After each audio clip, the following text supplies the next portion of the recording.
কেবলা ও কাবার পরিচয় ভিত্তিক সাধন পদ্ধতি। নির্জনবাসের প্রকারভেদ অনেক রকম হতে পারে। এই নানা প্রকার নির্জনবাস পরিবেশ পরিস্থিতি এবং সময়সীমার মাপকাঠি বিভিন্ন রূপ ধারণ করতে পারে।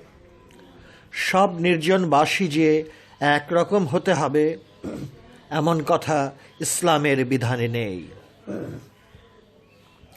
কারণ প্রচণ্ড শীতের দেশগুলোর পরিবেশ অন্যান্য দেশের মতো একরকম হতেই পারে না। সুতরাং নির্জন বাসের প্রশ্নে দুটি সম্পূর্ণ ভিন্ন পরিবেশের প্রয়োগ পদ্ধতিও ভিন্ন হতে বাধ্য, কিন্তু ধ্যানমগ্ন হওয়ার প্রশ্নে এক হতে বাধ্য। তবে ধ্যানের গভীরতার প্রশ্নটিও ব্যক্তিকেন্দ্রিক, কারণ সবার ধ্যানের গভীরতা একরকম হয় না এবং হতেই পারে না। কারণ ধ্যানমগ্ন হওয়ার বিষয়টি একান্ত মনোগত ব্যাপার এবং মনোগত ব্যাপারটি কখনোই একরকম হয় না। আজকের এই আধুনিক যুগে নির্জন সাধনাটি শহরে বাস করা মানুষের পক্ষে একটু কষ্টকর বই কি, তার উপর জীবিকার প্রশ্নটি তো আছেই। যদি নির্জন সাধনার একটি প্রয়োগ পদ্ধতির খুঁটিনাটি নিয়মগুলো বলতে চাই, তাহলে কি সবার পক্ষে একই নিয়মে সম্ভবপর হতে পারে? যেমন ধরুন, নিজের বাড়ি অথবা ভাড়া করা বাসায় নির্জন সাধনা করতে হলে একটি ছোট ঘর নিজের জন্য অবশ্যই রাখতে হবে এবং সেই ঘরটিকে জাহিরি সুরতেও অবশ্যই পাক পবিত্র রাখতে হবে এবং সেই ঘরটিতে অন্য যে কোনো ব্যক্তির প্রবেশ সম্পূর্ণ নিষেধ। এমনকি আপন পুত্রকন্যা তো বটেই, তার উপর নিজের স্ত্রীকে পর্যন্ত সেই ঘরে ঢুকতে দেবেন না। সেই ঘরের সাজানো গোছানো হতে শুরু করে সব কিছুই আপনার নিজের হাতে করতে হবে এবং নির্জন সাধনার সময়টুকু অতিবাহিত হওয়ার পর সঙ্গে সঙ্গে তালা দিয়ে সেই চাবি নিজের কাছে রাখতে হবে। কারণ আপনার মনের অজান্তে যদি কেউ ভুলক্রমে ঢুকে পড়ে তাহলে চলবে না। এক কথায় সেই ঘরে আপনি ছাড়া আর কেউ ঢোকার প্রশ্নই ওঠে না। তবে নিজের পীর ও মুর্শেদ কেবলায়ে কাবার জন্য সেই আদেশ খাটবে না। তিনি অবশ্যই সেই ঘরে ঢুকতে পারবেন, থাকতে পারবেন এবং নির্জন সাধনের প্রয়োগ পদ্ধতিগুলো সেখানে থেকে আপনাকে শিখাতেও পারেন। অর্থাৎ এক কথায় নিজের পীর কেবলায়ে কাবার জন্য সেই আদেশটি মোটেই প্রযোজ্য নয়। আপন পীর ও মুর্শিদই হলো আপনার হাকিকতের কেবলায়ে কাবা। সুতরাং কেবলা ও কাবা বলতে কি বোঝায় সেই বিষয়টি পরে বিস্তারিত ব্যাখ্যা না দিয়ে বোঝাতে গেলে বিষয়টি কিছুটা ঘোলাতে থেকে যেতে পারে। তবে যারা নির্জন সাধন করার মন মানসিকতার উপযোগী, তারা এই কেবলা ও কাবা বিষয়টি পরিষ্কার বুঝতে পারেন। তবুও কেবলা ও কাবা কাকে বলে তার বিস্তারিত ব্যাখ্যা অবশ্যই দেওয়ার প্রয়োজন অনুভব করি। কারণ যারা এই বিষয়টির রহস্য জানেন না, তাদের কাছে পীর ও মুর্শিদ কেবলায়ে কাবা কথাটি কেমন যেন বেখাপ্পা এবং উল্টাপাল্টা মনে হতে পারে। অবশ্য না বুঝতে পারলে সবাইকে কম বেশি এরকম অবস্থায় পড়তে হয়, আবার বুঝিয়ে দিলেই সব কিছু পরিষ্কার বুঝতে পারে। তারপর সেই ঘরটিকে একটি বাঁধাই করা ছবি রাখুন। সেই ছবিটি কার? নিজের পীরের ছবি। যদি সামর্থ্য থাকে তবে একটি টেপ রেকর্ডও রাখতে পারেন এবং কিছু ভক্তিমূলক গানের ক্যাসেটও। সেই গানগুলোর ক্যাসেট রাখবেন যে গানগুলো আপনার হৃদয়ে ভক্তির আগুন ধরিয়ে দেয়, তা সে যে ধরনের গান হোক না কেন। আপনি রাতের কিছু অংশ অথবা যদি সারা রাত পারেন সেই বন্ধ ঘরে বসে এক মনে আপনার পীরের দিকে চেয়ে থাকুন। এমনভাবে চাইবেন যেন সেই ছবিটি আপনার ধ্যানের ছবি হয়। মন মগজে কেবল পীরের ছবিটিই থাকে, আর কিছু নয়। অবশ্য প্রথম প্রথম মন এদিক সেদিক যাবেই, তারপর ধীরে ধীরে সাধনার মাধ্যমে একাগ্রতার গভীরে অগ্রসর হতে থাকবে। এই গভীরতার সময় সাপেক্ষ, তবে ধ্যানের গভীরতার প্রশ্নে সবারই একই রকম সময়ের প্রয়োজন হয় না। কারো তাড়াতাড়ি হয়, আবার কারো বা বেশি সময় লেগে যায়। আপনি আপনার পীরের ছবিটার দিকে চেয়ে মনে মনে ভাবতে চেষ্টা করুন যে পীরের ছবিতে যে হাত দুটো দেখা যাচ্ছে উহা আপনার নিজের হাত, পা দুটো আপনার নিজের পা, চোখ দুটো আপনার চোখ। তারপর আরও ধাপে ধাপে এগিয়ে যেতে থাকুন। এভাবে আপনি মনে করতে চেষ্টা করুন পীরের যে ছবিটি দেখতে পাচ্ছেন উহা আপনার নিজের ছবি, অর্থাৎ আপনার এই দেহটিতে সম্পূর্ণরূপে তিনিই বর্তমান এবং আপনার মন তাঁরই মন। সুতরাং আপনার বলতে আর কিছুই রইল না, সব কিছুতেই তিনি। এই ধ্যানে মগ্ন হতে চেষ্টা করুন, প্রাণপণ চেষ্টা চালিয়ে যান। এই চেষ্টার মাঝে শয়তান প্রচণ্ডভাবে ধাক্কা মেরে সরিয়ে দিতে চাইবে, কারণ এই সাধনেই শয়তানের মৃত্যু ঘণ্টা বাজতে শুরু করে দেয়। আপনি কখনো শয়তানের কাছে হেরে যাবেন, আবার কখনো জিতে যাবেন। এই হার জিতের সাধনায় আপনাকে পাথরের মতো থাকতে হবে অবিচল। শয়তান নাড়াতে চাইবে যত প্রাণপণে, আপনি তার চেয়ে বেশি অবিচল থাকার দৃঢ় প্রতিজ্ঞা নিয়ে অগ্রসর হতে থাকুন। কারণ সব সময় মনে রাখতে হবে যে শয়তান আমার মনের ভেতর বাসা বেঁধে আছে, আর আমি শয়তানের বাসায় আগুন ধরিয়ে দেবার সাধনায় রত আছি। সুতরাং বিরোধ এবং সংঘাত অবধারিত। যেখানে বিরোধ এবং সংঘাত অবধারিত সেখানে জয় পরাজয়ের প্রশ্নটিও অবধারিত। সুতরাং সাধনার গভীরতা যত বেশি হবে শয়তানের অবস্থাও তত খারাপের দিকে যেতে থাকবে। শয়তান কিভাবে চিৎকার শুরু করে দেয় তা হাড়ে হাড়ে টের পেতে শুরু করবেন যখন আপনার সাধনা গভীরের দিকে ধাপে ধাপে অগ্রসর হতে থাকবে। এই সাধনার নামই তাসাব্বুরের শায়েক তথা পীরের ধ্যান করার সাধনা। প্রথম দিকে পীরের ছবির ধ্যান করা খুবই কঠিন মনে হবে, তাই আপনি পীরের দেওয়া জিকির আর ওজিফায় কিছুক্ষণ লিপ্ত থাকুন এবং ধ্যানের পরিবেশ নিজের মধ্যে তৈরি না হওয়া পর্যন্ত জিকির আর ওজিফায় লিপ্ত থাকুন। যদি আপন পীর কোনো জিকির এবং ওজিফা না দেন তাহলে আপনার মন মতো যে কোনো প্রকারের হোক জিকির এবং ওজিফায় লিপ্ত থাকুন এবং কিছুক্ষণ থাকার পর ধ্যানের সাধনায় যেতে চেষ্টা করুন। পীরের এরকম ধ্যান করা সবচাইতে কঠিন বিষয়, অথচ বলতে গেলে মনে হবে কত সহজ, কারণ ধ্যান বিষয়টি হলো একান্ত মনের বিষয়। মনকে সকল স্থান হতে ছুটিয়ে এক স্থানে রাখা এবং তাহাতে নিমজ্জিত হওয়া যে কতটুকু কঠিন বিষয় উহা সাধনা না করা পর্যন্ত বুঝতেই পারবেন না। কারণ এই মন এত চঞ্চল এবং এত দ্রুত গতি সম্পন্ন যে এক বিষয় হতে অন্য বিষয়ে এমনভাবে ছুটে চলে যে তা টের পেতে না পেতেই ছুটোছুটির রং তামাশাগুলো সুন্দর বুঝতে পারবেন এবং মনের অজান্তে সাধনা করতে গিয়ে আপনি ফক করে হেসে ফেলবেন আপনার মনের এই ছুটোছুটির রূপ দেখে। দিনে দিনেই আপনি গভীরতার দিকে এগিয়ে যেতে থাকবেন। তারপর আপনি অনেক দূর পর্যন্ত এগিয়ে যাওয়ার পর দেখতে পাবেন যে আপনি এক ধাপ উপরে উঠে গেছেন এবং এক ধাপ যে উপরে উঠেছেন তা পরিষ্কার বুঝতে পারবেন, কারণ এই ধাপটি বড়ই লোভনীয় ধাপ। এই লোভনীয় ধাপে এসে অনেক সাধক থমকে যায়, কারণ এই ধাপ হতেই সাধকেরা কিছু নতুন নতুন পুরস্কার পাওয়ার রূপ দেখতে থাকে। এই ধাপেই জিন সাধকের সঙ্গে সাধকের দেখা হয়। জিন অতি সূক্ষ্ম, তাই সূক্ষ্মতার পরিচয় এখান থেকেই সাধকের শুরু হয়। সাধক বিভোর হতে চায়, কিন্তু খবরদার আপনি ভুলেও থেমে যাবেন না, অথবা এই লোভনীয় সিঁড়িতে এসে ভুলেও বসে পড়বেন না, কারণ এখানেও আপনার সঙ্গে শয়তান আছে। তবে শয়তানের আসল রূপটির রহস্য এই সিঁড়িতেই সুন্দর ধরা পড়ে যায়। তাই আপনি এক মনে আপনার সাধনা চালিয়ে যেতে থাকুন। যত লোভনীয় সিঁড়িগুলো একের পর এক আসতে থাক না কেন, আপনি কোথাও থেমে যাবেন না, ভুলেও না। আপনাকে যে ফানাফিল্লাহতে পৌঁছতে হবেই। তাই আপনি একটি উন্নত ধাপে গিয়ে দেখতে পাবেন যে চোখ দিয়ে আপনি দেখছেন না, দেখছেন আপনার পীর। খেতে বসে দেখবেন আপনি খাচ্ছেন না, খাচ্ছেন আপনার পীর। এভাবে দৈনন্দিন প্রতিটি কাজ কর্ম মনে হবে আপনি করছেন না, করছে আপনার পীর।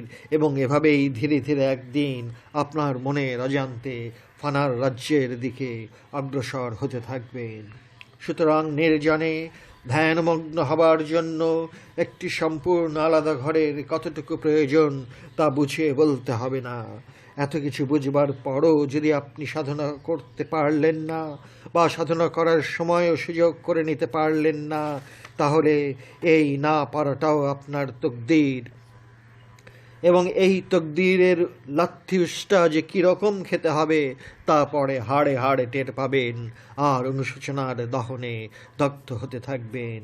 এই ব্যবসা বাণিজ্য, এই মালপানির মোহ সব কিছু আপনাকে কিছুদিনের জন্য চোখ থাকতেও অন্ধ করে দিতে পারে, এবং তাই দিয়ে আসছে। কারণ এদের কত প্রচণ্ড শক্তি থাকলে আপনার চোখ দুটো সব কিছু দেখতে পেরেও আবার কিছুই দেখতে পায় না, এরকম করে রাখতে পারে। একবার মনে মনে 5 মিনিট ভেবে দেখার অনুরোধ করছি। দিন শেষ হয়ে আসছে, তবু মাল পানির মোহ কেটে উঠতে পারছি না। মনকে শান্তি দেবার জন্য কত রকম নতুন নতুন বিদ্যার দর্শন দিয়ে সান্ত্বনা দিয়ে যায়। হায় রে মন, কত বিচিত্র রং নিয়ে খেলতে ভালোবাসে এই রঙ্গিলা মন। ইমামুল আউলিয়া হজরত বায়েজিদ বোস্তামি যখন মুরিদ হলেন হজরত ইমাম জাফর সাদেকের নিকট, তখন হজরত বায়েজিদ বোস্তামির সাধনার স্তরগুলোর বর্ণনা খুবই চমৎকার, আমাদের জন্য মূল্যবান শিক্ষার বিষয়, এবং বিশেষ করে তাদের জন্য যারা নিজেকে চেনার সাধনা করতে চায় বা আগ্রহী। প্রথমেই বলে রাখতে চাই যে হজরত বায়েজিদের পীর ও মুর্শেদ কেবলায় কাবা হলেন সেই বিখ্যাত ইমাম জাফর সাদেক, যিনি সরাসরি মহানবীর বংশের নাতি, ইমাম হুসাইনের নাতি ইমাম জাফর সাদেক। হজরত বায়েজিদ মুরিদ হবার সঙ্গে সঙ্গে একটি আলাদা ঘরে সাধনা করার নিয়ম কানুন শিখিয়ে দিলেন। সেই জামানায় প্রথমে 4 বছর একটানা বায়েজিদ সাধনায় ধ্যানমগ্ন হলেন, এবং 4 বছর শেষ হবার পর বায়েজিদের সাধনার কতটুকু সিদ্ধি লাভ হয়েছে তার পরীক্ষা নিতে চাইলেন। একদিন ভোরবেলায় বায়েজিদের মুর্শেদ ইমাম জাফর সাদেক তার নিজ ঘরে ডেকে এনে হুকুম দিলেন ঘরের এক কোণে রেখে দেওয়া কোরআন শরীফটি এনে তাঁর হাতে দিতে। হজরত বায়েজিদ পীরের হুকুম অনুযায়ী তাই করলেন, অর্থাৎ কোরআন শরীফটি তুলে এনে পীরের হাতে দিলেন, এবং দেবার সাথে সাথে পীর সাহেব বললেন যে বায়েজিদের সাধনায় এখনো সিদ্ধি লাভ হয়নি, অর্থাৎ কামালিয়াত হাসিল হয়নি। সুতরাং পুনরায় 4 বছর সাধনা করার আদেশ দেওয়া হলো। হজরত বায়েজিদ কোনো কিছু না বলে পীরের হুকুম মান্য করে আবার একটানা 4 বছর সাধনায় ধ্যানমগ্ন হলেন, এবং পুনরায় 4 বছর করার পর পীর সাহেব বায়েজিদকে ডেকে আপন ঘরে এনে সেই 4 বছর আগের পুরাতন একই হুকুম দিলেন ঘরের কোণে রাখা কোরআন শরীফটি এনে দিতে।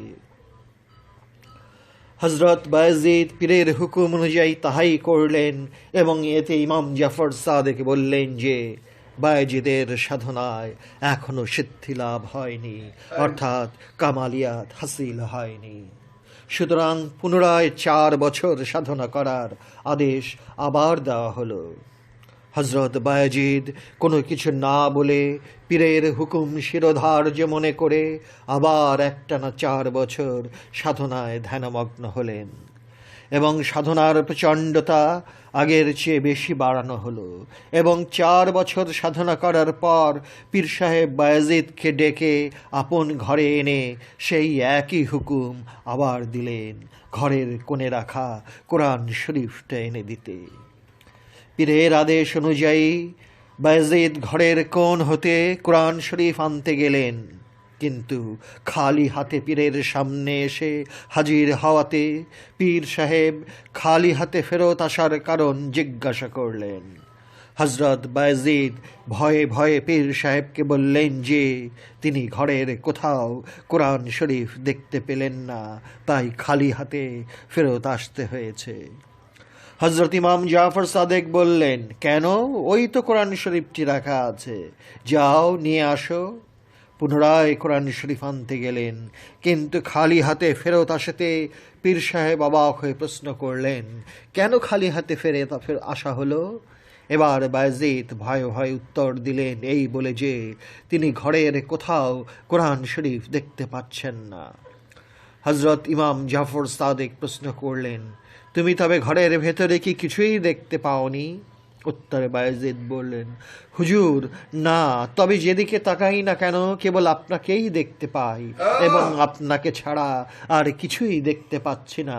তাই এবার আপনার হুকুম অনুসারে কোরআন শরীফটি আনতে পারলাম না, কারণ যেখানে কোরআন শরীফ থাকার কথা সেখানে গিয়ে কোরআন শরীফ দেখতে পাই না, পাই কেবল আপনার চেহারা মোবারক। তাই অগত্যা বাধ্য হয়ে আমাকে ফেরত আসতে হলো এবং এজন্য আমি খুবই লজ্জিত এবং ক্ষমা প্রার্থী।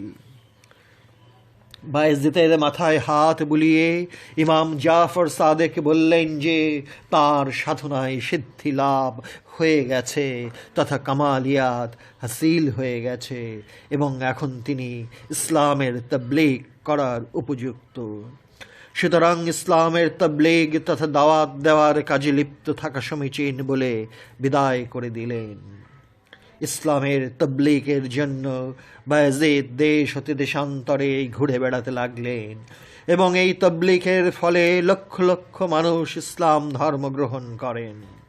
অধম লেখক কোনো কটাক্ষ করে বলছি না অথবা সমালোচনাও করতে চাই না, কেবল এটুকুই বলতে চাই যে হজরত বায়েজিদের তাবলীগ আর আজকের এই বিংশ শতাব্দীর তাবলীগের মধ্যে কত বিরাট পার্থক্য কি দেখতে পাই না। নিজের নেই কোনো ঠিকানা আর আত্মপরিচয়ের সাধনালব্ধ জ্ঞান, অথচ অন্যকে আদেশ আর উপদেশ দিতে পারি অনেক। সেই মহানবীর সময় বদরের যুদ্ধটির কথা মনে পড়ছে। হজরত ওমর ফারুক সেই যুদ্ধে অংশগ্রহণ করে নিজের আপন মামাকেও হত্যা করেছিলেন, কারণ তার মামা মহানবীর বিরুদ্ধে যুদ্ধ করতে এসেছিলেন। আর আজ আমরা কোথায় নেমে এসেছি? সেই মহানবীর বদরের যুদ্ধকে কেন্দ্র করে এই বিংশ শতাব্দীর কিছু মুসলমান নামধারীরা আল বদর বাহিনী নাম দিয়ে কি জঘন্য একটি কলঙ্কের অধ্যায় রচনা করে গেল এই বাংলার মাটিতে। উভয়টির নাম যদিও এক, কিন্তু কাজের বেলায় দুটোর ব্যবধান কত আকাশ আর পাতাল। অধম লেখকের আজও মনে আছে যে কুষ্টিয়া জেলার এক কুখ্যাত ডাকাত ধরা পড়ার পর সেই ডাকাতের নামটি খবরের কাগজে পড়ে কিছুক্ষণ থতমত খেয়েছিলাম, কারণ সেই কুখ্যাত ডাকাতটির নাম ছিল হযরত আলী। উভয়ের নাম যদিও এক, কিন্তু কাজের বেলায় দুটোর ব্যবধান কত আকাশ আর পাতাল। এভাবেই বুঝি আমরা ধোঁকা খাই এবং এরকম ধোঁকা কতদিন যে আমাদের খেতে হবে তা জানি না। প্রতারকের ধোঁকায় পড়ে যেমন অনেকে সব কিছু হারিয়ে বসে এবং এই হারাবার যাতনায় তিলে তিলে বাধ্য হয়ে জ্বলতে হয়, সেরকমভাবে কি আমাদের তিলে তিলে জ্বলতে হবে এবং এই তিলে তিলে জ্বলার নামটিও কি তকদিরের লেখা বলবো? সাধনার তৃতীয় স্তরে হযরত বায়েজিদ আপন পীর ও মুর্শিদ কেবলায়ে কাবাকে ছাড়া আর কিছুই যখন দেখতে পেলেন না, তখনই কামালিয়াত হাসিল হয়ে যাবার উপদেশটি পাওয়া গেল। পীর পূজারক মাওলানা জালালউদ্দিন রুমি, যিনি মানুষের রচিত আর একটি কোরআন মসনবী শরীফ রচনা করে গেছেন, তিনিও এই স্তরের সাধনাকে লক্ষ্য করে সাধকদের উপদেশ দিয়েছেন এই বলে যে পীরের জাতই আল্লাহর জাত এবং এই এক রূপে যারা দেখতে পায়নি তারা মুরিদ হয়নি, তারা মুরিদ হয়নি, তারা মুরিদ হয়নি। পীরেরা জাতে খোদা এক নদীদ, নাই মুরিদু, নাই মুরিদু, নাই মুরিদু। বিখ্যাত পীর পূজারক হযরত হাফিজ সিরাজিও এই সাধনার পূর্ণ সমর্থন দিতে গিয়ে সাধকদের লক্ষ্য করে উপদেশ দিচ্ছেন, মদ দিয়ে নামাজের মুসাল্লাকে রঙিন করো যদি তোমার কামেল পীর বলেন, কেননা গন্তব্যস্থানের নিয়ম কানুন ও রাস্তা কামেল পীরের অজানা নয়। বমায় সজ্জাদা রঙিন কুন গারাত পীরে মোগা গায়েদ, न साले के बेखबर न बुद যে রাহ ওয়েস মে মঞ্জিলহা। যার সাধনা আল্লাহকে পাবার সাধনা, এবং যে বা যারা আল্লাহকে পাবার সাধনা করতে চায় বা আগ্রহী, তাদেরকে লক্ষ্য করে পীর পূজারক হাফিজ সিরাজি উপদেশ দিচ্ছেন এই বলে যে, ওগো হাফিজ, যদি তুমি হুজুরি তথা কামালিয়াত হাসিল করতে চাও তবে আপন পীর হতে দূরে থেকো না। যদি তার দর্শনের আকাঙ্ক্ষা থাকে, যার সঙ্গে তোমার ভালোবাসা, তাহলে তুমি দুনিয়া এবং দুনিয়াতে যা কিছু আছে তা ছেড়ে দাও। হুজরিগার হামি খাহি আজু গায়েব মশ হাফেজ মাতা মতলকা মন্তহওয়া দাই দুনিয়া আমহেল হো। কামালিয়াত হাসিল করার সাধনা এবং রহস্য যারা বোঝে না বা বুঝতে চায় না, তারা তো অতি সাধারণ মানুষ, এবং এই সাধারণ মানুষগুলো যেন মাঠে ময়দানে বিচরণকারী ভেড়ার পালের মতো। তাই পীর পূজারক হজরত হাফিজ সিরাজি সাধকদেরকে বলছেন, যারা সত্যকে বোঝে না তাদের মাথা যেন তোমার মাঠের ভেড়ার মাথার মতো। কায়সের হক নাশে নাসা গোয়ে ময়দান ইসুমা। আপন পীর ও মুর্শিদ কেবলায় কাবাকে লক্ষ্য করে হাফিজ সিরাজি বলছেন, যদিও আমি দেহ থেকে দূরে, কিন্তু হৃদয় হতে মোটেই দূরে নই। গারচে দূরেম আজ বেসাতে করবে হামত দূর নিস্ত। রহস্যলোকে প্রবেশ করতে হলে নিজের পীর মুর্শিদ ছাড়া আর কোনো পথ নেই এবং উপায়ও নেই। কারণ রহস্যলোকের জ্ঞান এই পথে অগ্রসর না হতে পারলে অর্জিত হয় না। সাধারণ বিদ্যাবুদ্ধি পুস্তক পাঠ করলেই অর্জন করা যায়, এবং এই বিদ্যাবুদ্ধি সবাই কম বেশি অর্জন করতে পারে, কিন্তু রহস্যলোকের জ্ঞান অর্জন করার ভাগ্য খুব কম লোকেরই হয়ে থাকে। তাই পীর পূজারক হজরত হাফিজ সিরাজি সাধকদেরকে লক্ষ্য করে বলছেন, হাফিজ প্রার্থনা করছে, তোমরা শোনো এবং কবুল করতে বলো। আমার খোরাক হোক তোমার ওই রূপ ছড়ানো মিষ্টি লাল ঠোঁট। মিকুনাদ হাফিজ দোয়ায়ে বিষ্ণু আমিনে বগো রুজিয়ে মা বদলালে শক্কর আফশানে সুমা।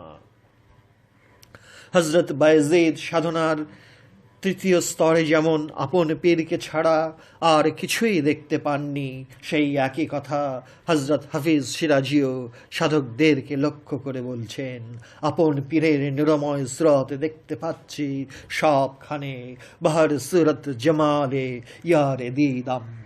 এই রহস্যলোকের জ্ঞান যে কত চমৎকার এবং আনন্দদায়ক, সেই কথা বলতে গিয়ে হজরত হাফিজ সিরাজি সাধকদেরকে বলছেন, যখন এক মুঠো জ্ঞান হাফিজকে দান করা হলো, কেবল তখনই মনে হলো যে হাফিজের এতকালের অর্জিত বিদ্যা বুদ্ধির আর কোনো মূল্যই নেই। চুজুর্রার সেই দস্ত মায় বা হাফিজ হামা আকলে খেরাদ বেকারে দিদাম। হজরত হাফিজ সিরাজির মতো এই একই উপদেশ বিভিন্ন ভাষায় বিভিন্ন স্টাইলে সাধকদেরকে দিয়ে গেছেন হজরত বু আলী শাহ কালান্দার, হজরত আমির খসরু, হজরত নিজামুদ্দিন আউলিয়া, হজরত নসিরুদ্দিন চিরাগে মাহমুদ দেহলিয়া, হজরত আলাউদ্দিন কালিয়ার সাবেরি, হজরত কুতুবুদ্দিন বখতিয়ার কাকি, হজরত উসমান হারুনি বাক্কা, হজরত বাকি বিল্লা, হজরত বাবা ফরিদ এবং আরও অনেকে। তাঁদের তবলিগের দরুনি তথা ইসলামের দাওয়াত দেবার এবং কবুল করার দরুন আজ আমরা পাক ভারতে মুসলমানদের অস্তিত্ব অনুভব করি। কারণ আমার মতো মোল্লা যদি 7 রাত 7 দিনও অন্য ধর্মের এলাকায় গিয়ে ওয়াজ নসিহাত করি, তাতে একজনেরও মুসলমান হওয়াতে দূরে থাক শুনবার আগ্রহটি থাকে কিনা তাতে পূর্ণ সন্দেহ আছে, এবং আমার এই বক্তব্য অতি বাস্তব কথা।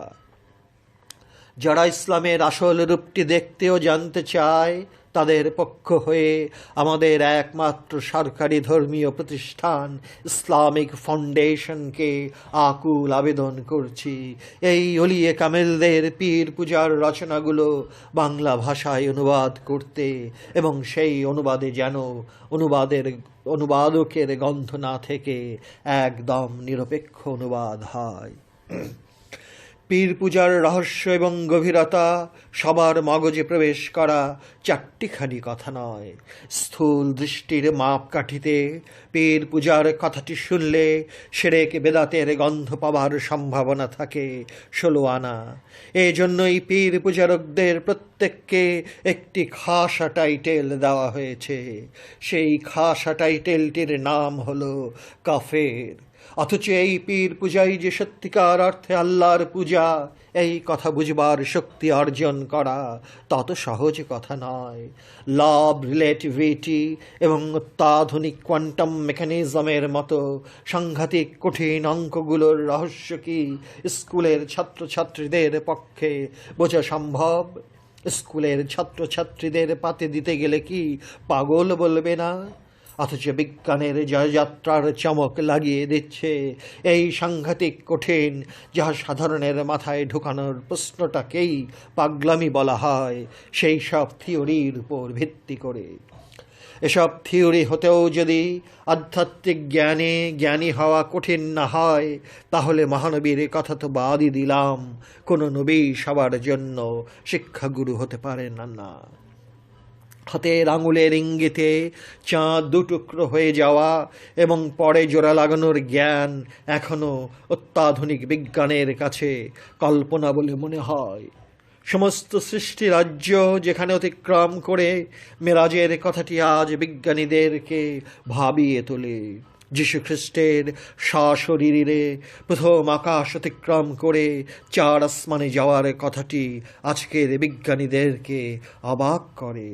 মুসার লাঠির ইশারায় নীল নদের মাঝ দিয়ে পথ হয়ে যাওয়া একটি প্রচণ্ড বিস্ময়ের ব্যাপার। অথচ ইসলাম ধর্মটিকে সর্বসাধারণের ব্যবহারের প্রতীক রূপে গ্রহণ করার ফলে আসলো, এবং মূল বক্তব্যগুলো ব্যাখ্যাসহ তুলে ধরতে গেলেই একদম নতুন কিছু দেখার মতো চমকে যায় এবং নানা রকম প্রতিবাদে চেঁচামেচি শুরু করে দেয়।